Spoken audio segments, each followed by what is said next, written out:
დილამშვიდობისა ძვირფასო ტელემაყურებლებო ელიტარული ინტელექტ კლუბი რასადროდის ხვალიდან შემოდგომის სერიას იწყებს, რომელსაც პირველი არხის ტელესახეების გუნდი გახსნის.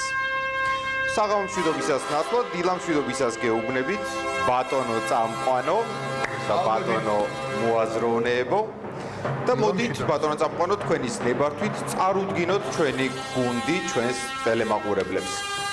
სანდრო რაჭკოვსკი ახალი დღის ტელემაყურებელს უნდა გავაცნოთ, რომელსაც კარგად იცნობენ პრინციპში, ის გახლავთ ახალი დღის წამყვანი, მაგრამ ამ შემთხვევაში სხვა ამპლუაში წარუდგება ჩვენს ტელემაყურებელს დავით ველიჯანაშვილი, მსახიობი და პირველი არხის წამყვანი, ლუკა ჭოჭუა, ტაიმაუტის წამყვანი, ხატი ალადაშვილი ჩვენთან ერთად არ არის გასაგები მიზეზების გამო, მაგრამ დისტანციურად უძღვნით მას სალამს.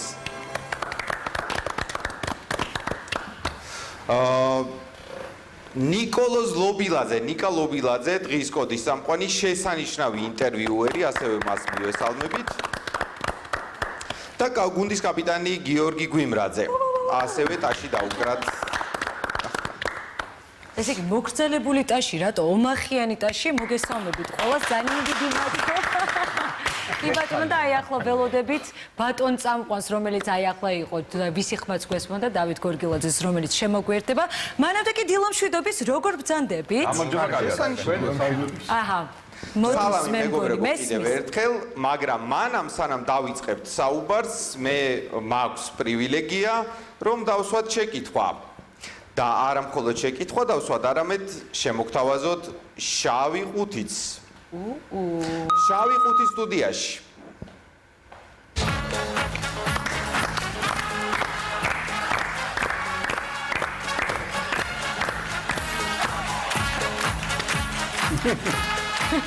მე ყოველთვის ვიცოდი რომ გორგილაძე ადრე თუ გვიან ამას ჩაიდებს ღმერთო ჩემო, ძალიან დიდი ხანია ბატონო წამყვანო ამაზე ვოცნებო. ვერ მოესწრებით ბატონო. მაგრამ მაინც თქვენის ნებართვით. ყურადღება, შეკითხვა. ყურადღებით. ის რაც ახლა შავ ყუთში დევს, მე-17 საუკუნეში პრუსიის ბრძოლისას გამოჩნდა. ამ ნივთს თავიდან პრაქტიკული დანიშნულება ჰქონდა და ხორვატები ერთგვარი ფიქსაციისთვის იყენებდნენ. მოგვიანებით ფრანგულ კულტურაში ის შევიდა, განიცადა მცირედი ცვლილება და მთელ მსოფლიოში პოპულარული გახდა. ყურადღებით შეკითხვა. ბატონო წამყვანო, რა დევს შავ ყუთში? დრო. ჩვენც უნდა ვემსჯელოთ. არა, ჩვენ არა, მარტო ბატონო წამყვანი. პირიქით მე მზად ვარ მოვისმინოთ თქვენი ვერსია. ანუ მე იმედი მქონდა რომ ბატონი წამყვანი დაგვეხმარებოდა. არაო და არა, დაგეხმარებით რა, ნუ პრუსიის ბრძოლა კარგად მახსოვს. ხორვატები ფიქსაციისთვის რაც იყენებდნენ თუ ახსოვს? ხო, არა, მახსოვს რაც იყენებდნენ საფრანგეთშიო. მე მგონი მუნდირის ფიქსაციისთვის, ანუ რაღაც ტანსაცმლის აქსესუარი გახდა მერე. აჰა. ხო, და საფრანგეთის კარგად ჩდება რომ მოდა ჩამოთვალეს. საფრანგეთიდან გავწევდა. ღილი? რა ვარიანტია? ღილი ძველ რომში იყო ჯერ კიდე. ხო. ანუ რაღაცა არის აქსესუარი ტანსაცმლის. ჰალსტუხის დამჭერი რა თუნდა თომშა. რატომაც ეჭვი მაქვს რომ კავშირი უნდა ქონდეს რასადროდის ატრიბუტიკასთან. აჰა, მაგის ალბათ. ხო. რა გქონდეთ ვერსიები დაყარეთ, იმიტომ რომ თორე ზეგაც თუ ასე აპირებთ თამაშს, არაფერი არ გამოვა. ჩვენ ხვალ ვაპირებთ მას თუ ასე. თუ ზეგი არ დრო ამოიწურა. დრო, ბატონო წამყვანო. ალბათ ბაბთა, ხო? დრო ამოიწურა. პასუხი გვინდა. უპასუხებს გიორგი გვიმრაძე. ჩვენი საერთო ვერსიით ეს არის ბაბთა, ანუ ეგრეთ წოდებული რას ვეძახით ქართულად. ქართულად ბაბთა. და ფრანგულად კროატი ქვია. ბაბთა. ქართულად ბაბაჭკა. ზუსტად მაგიტო არის ხორვატებისგან წამოსული. ბატონ წამყვანო, მივიღოთ ეს პასუხი? შეიძლება შევცვალო ბატონო. ღმერთო ჩემო, რა კარგია ეს ფუნქცია. შეგიძლიათ. მაგრამ ჩვენ აქავთ გავართ და სხვანაირად არ ძალგვიძს.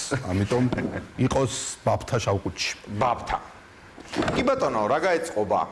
ვნახოთ რა დევს შავკუჩი ყურადღება სწორი პასუხი. და პასუხია ბაბთა, რომელიც გადაეცემა ბატონ წამყვანს და მეც გიერთდებით სტუდიაში მეგობრებო. ეს იქნება. თავად ეს იყო გახურება. აი, თუ შეიძლება ვაჩვერო ნამდვილად ეს ბაბთა არის დავით გორგილაძე, რომელმაც ოცნება აისრულა, შემოგვიერთდი თუ შეიძლება. ოხ, შვენი. როგორ გავარქვი თავი? დათო, ფანტასტიკური იყო. კეთად შეიძლებოდაო. ხო, როგორც კარტოფილში იტყვი. აი ნომერი 2 ხარ. ბატონო წამყვანო ნომერი 2. ესწრია. სალამი მეგობრებო, პირველი კითხვა მექნება, მანამ სანამ დაისტარტება, ასე ვთქვათ, რა სადროდის საქართველოს პირველი არხის ეთერში, რას მოველით ამ სეზონისგან და ბატონ წამყვანს ვკითხავ, რას მოველით საქართველოს პირველი არხის ტელესახეების გუნდისგან. ფორმაში რომ არიან, ამას უკვე ვხედავთ ჩვენ. ხვალ ვიწყებთ წლევანდელ სეზონს, გვექნება 2 სერია, ანუ ეხლა გავა შემოდგომის სერია და ცოტა მოგვიანებით პირდაპირ მიებმება მცირე პაუზის შემდეგ ზამთრის სერია, რომელიც საახალწლო წლის ფინალით დასრულდება და წელს გავაკეთეთ სრულად ახალი გუნდები. უმრავლესობა გუნდები არის ძველი, უკვე ცნობილი მოაზროვნეებისგან შემდგარი, მაგრამ ახალია იმ თვალსაზრისით, რომ დიადმა კაპიტნებმა აირჩიეს მიქს გუნდები, ანუ 2000-იანი წლების ცნობილი სახეები და უკვე ბოლოს ვინც გამოჩნდა იმათ შორის თავად ბატონი დავითიც ირინა პროდის ექსელში ითამაშებს მაგისტრთან გიორგი ბაქრაძესთან ერთად. ამას ოქტომბერში ვნახავთ. და არა პირველი არხის გუნდში. და არა პირველი არხის გუნდში. ეს უნდა აღინიშნოს და ხაზი გაესვას. მას ქონდა არჩევანი ბაქრაძესთან ერთად თამაში თუ თქვენთან ერთად და მოუტევით ალბათ. ანუ ორი ღალატი ვიხილეთ, ერთი შენი და ერთი ჩვენი. და ასეთ საინტერესო იდეა გაჩნდა თავიდანვე, რომ თუ არ გაგვეკეთებინა პირველი არხის გუნდი მისი სახეებისგან შემდგარი და თავიდან ბევრი კანდიდატურა იყო, გაზაფხულზე იყო ეს იდეა და 6 მოთამაშე შემორჩა საბოლოოდ ამ გუნდს, ანუ მათ ვინც ივარჯიშეს, ვინც არ შეშინდა, ვინც უკან არ დაიხია, ვინც რეგულარულად წიგნი წაიკითხა და ანუ დაუბრუნდა იმას, რაც მიტოვებული ქონდა ბოლო წლების განმავლობაში და გაიგე ლუკა. საბოლოო ჯამში ეს 6-ეული ხვალ დაიცავს პირველი არხის და სრულიად ინტელექტ კლუბის ღირსებას ტელემაყურებლის წინააღმდეგ და გახსნის სეზონს. კი ბატონო. გიორგისთან გადავალ შეკითხვით.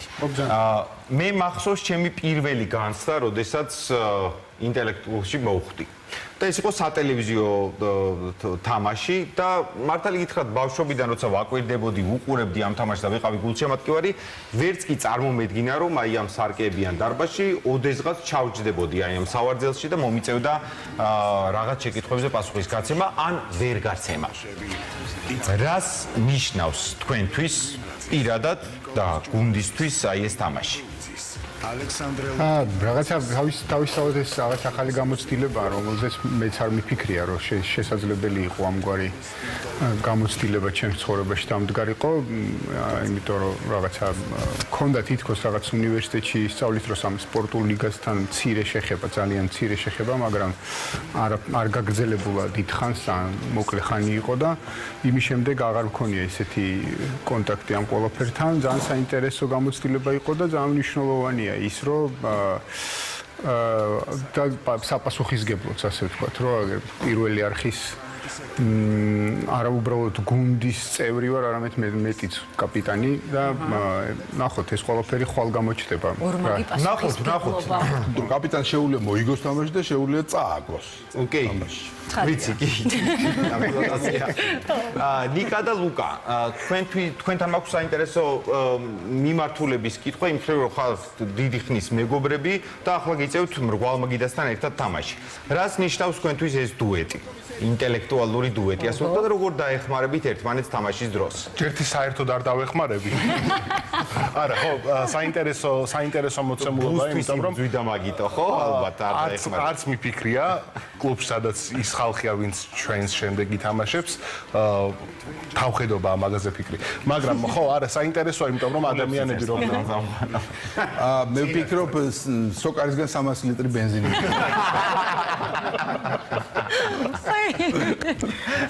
რაც ვის არ უნდა, ხო, მეორე მხრივ.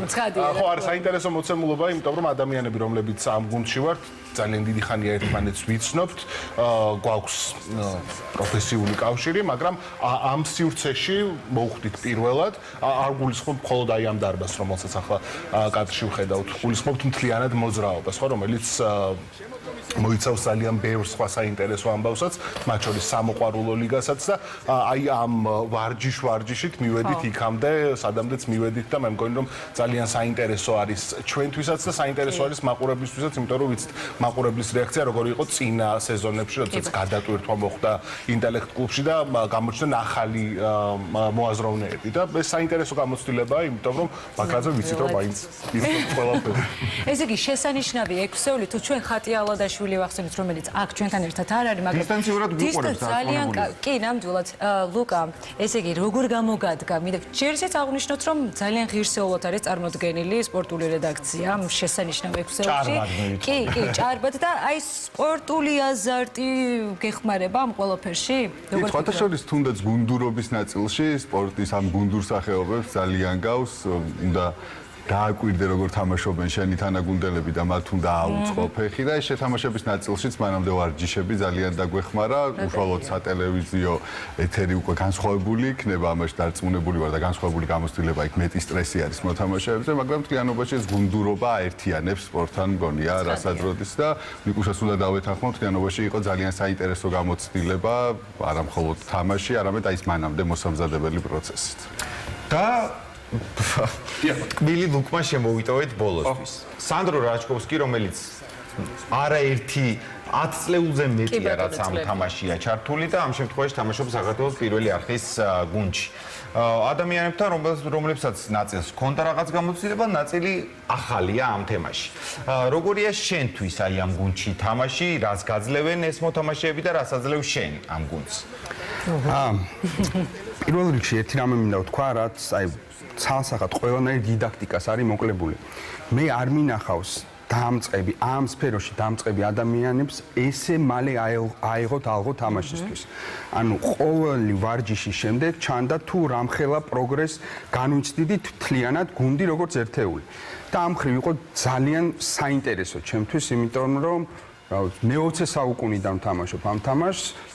აბსოლუტურად ყველა ადამიანთან მითამაშია, დამწყებთან, პროფესიონალთან. გამხილე რამდენი წლის ხარ, ხო? ხო, მაგრამ ძალიან ადრეულ ასაკში დავიწყე, ასე რომ თქვენ გამიჩვენე.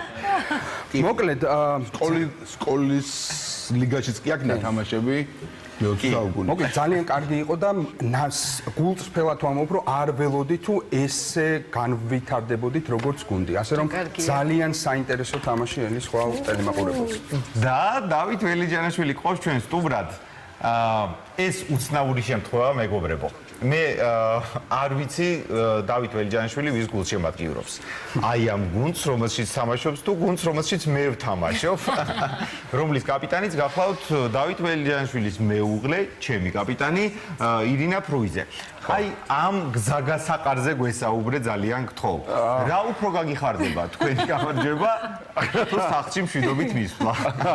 ხო, არ არის ახალბილო არჩევანი ახლა ასეთ დავაყენებ. რთული ამბავია. ხო, ძალიან რთული ამბავია. ორივე გამიხარ, მეორეს მხრივ ნახე რა ხდება, ორივე კარგია. ანუ ორივე შემთხვევაში რაღაც შენი წილ ბედნიერებას პოულობ, რა ფინალში ვარ ბედნიერი ვარ, ჩემი წელი ფინალში ბედნიერი ვარ. ორივე შემთხვევაში რაღაცა კარგი ის არის, ხო? წრემლი შეიმშვალე ურცხალი. არა, მე ჩემო ორი ვერსიაზე იყო არჩევანი და შესაძლოა ბატონ წამყვანო, რას ველოდოთ აი ამ სეზონში? მოკლედ მე მოვისმინე მათი სიტყვები წარმოუდგენელი ენით აუწერელი პროგრესის შესახებ, რომელსაც ისინი განიცდიდნენ მთელი ამ წლევანდელი წლის განმავლობაში და მზად ვარ ხვალ შევამოწმო ეს პროგრესი და თუ საჭირო გახდა გავაქარწყლო კიდეც და მათი ჭეშმარიტი სახე ნახოს საქართველოს ტელემაყურებელს. ეს სულ ხოლმე ძალიან რამ დაუმატო არ შემიძლია აქაც გაჟღერდა დაყარეთ ვერსიები ხო არის ხოლმე ეს ცნობილი ის არის როგორ ეხმარებოდა ხოლმე ვარჯიშის ხანდახან ხო არის კითხვა მოდის როგორ იცი აი კითხვას მოისმენ და დაგადუმებს რა გაგნებაში არა ხარ და ისეთი დაბნეული ხარ საწაფი ამ დროს გესმის დაყარეთ ვერსიები და დასაყრელად რომ მქონდეს ვერსია ეთიკე დასაყრელად ამბლად არ მაქვს ერთი ვერსია ხო ესეთი ხარ დაბნეული ეგ არის უცნაური ამბავი იმიტომ რომ ერთი წუთი არ არის ის დრო როცა შენ შეგიძლია გაფილტრო ეს ვერსია რომელიც მოგივიდა თავში არის სულელური თუ კარგი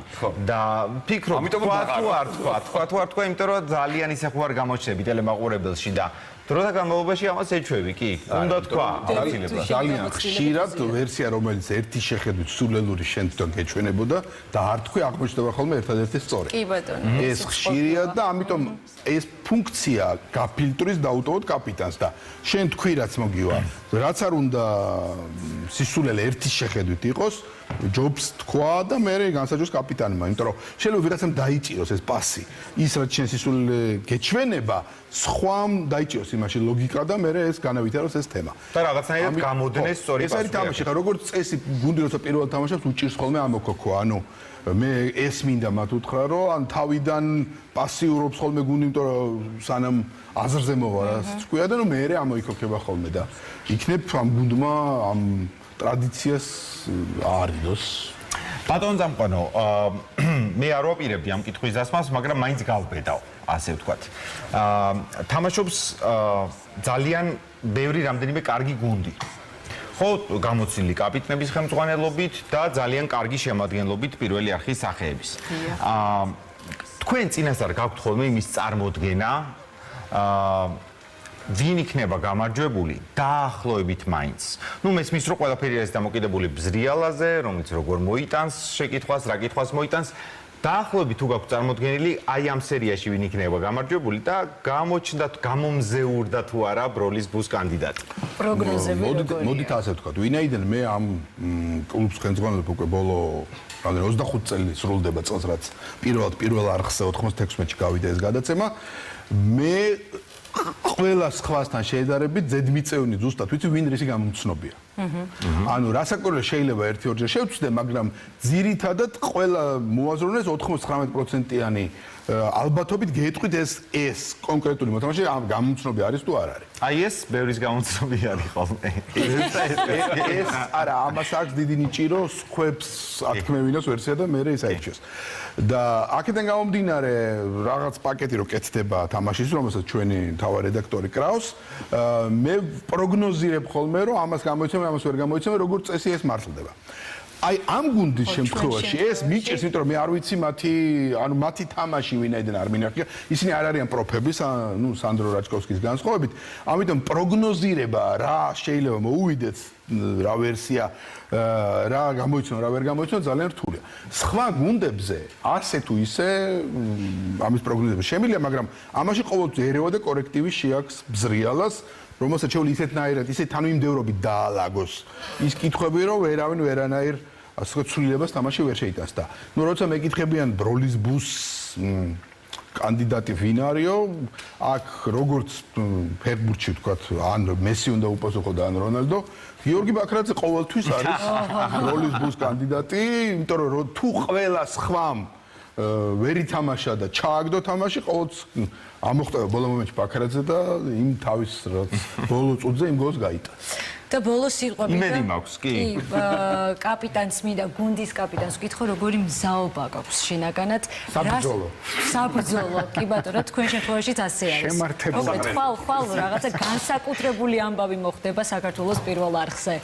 მზაობა უნდა გქონდეს, მეგობრებო, მით უფრო მაშინ, როდესაც იწყება თამაში რასად როდის ელიტარულ ინტელექტ კლუბში, ეს არის პროექტი, რომელიც ბევრი აწლეულია უკვე უყვარს მაყურებელს, ელოდება მას და ხვალ განახლდება, მეგობრებო, საქართველოს პირველი არხის ეთერში ეს პროექტი და მე სიამაყით ჩამოვთვლი საქართველოს პირველი არხის გუნდის შემადგენლობას, რომელიც პირველ ჯერზე შეეჯახება, ასე ვთქვათ, მაყურებელს შეეჯახება კარგი გაგებით. რა თქმა უნდა, პოზიტიურად. ინტელექტუალური ჯახი იქნება მათ შორის. დავით ველიჯანაშვილი, სანდრო რაჭკოვსკი, გიორგი გვიმრაძე, გუნდის კაპიტანი, ნიკა ლობილაძე, ლუკა ჭოჭუა და ხატია ალადაშვილი, რომელიც აქ არ არის, მაგრამ გვიყურებს. წარმატებაც გისურვებთ, მეგობრებო, და გისურვებთ იმას, რომ გადალახოთ. ხო, და მე ოფიციალურად მინდა პაცნო ტელემაყურებლებო გამოვაცხადო, რომ ხვალ დანდობა არ იქნება. კარგი იყო ბოლოს სიტყვა. ძალიან დიდი მადლობა. ვერ ვინატრებდი. შენ ძალიან მოგიხდა იმ პოზიციაზე. არ უნდა მითხრა ეს. კი ბატონო, ძვირფასო ტელემაყურებლებო, ამით ამოიწურა ჩვენი დღევანდელი არის 17 სექტემბრის გადაცემა. რა თქმა უნდა, ხოლმე აუცილებლად უნდა ჩაუსხდეთ რასადროდის და გემშვიდობებით, წარმატებებით თქვენ ყველას ერთად.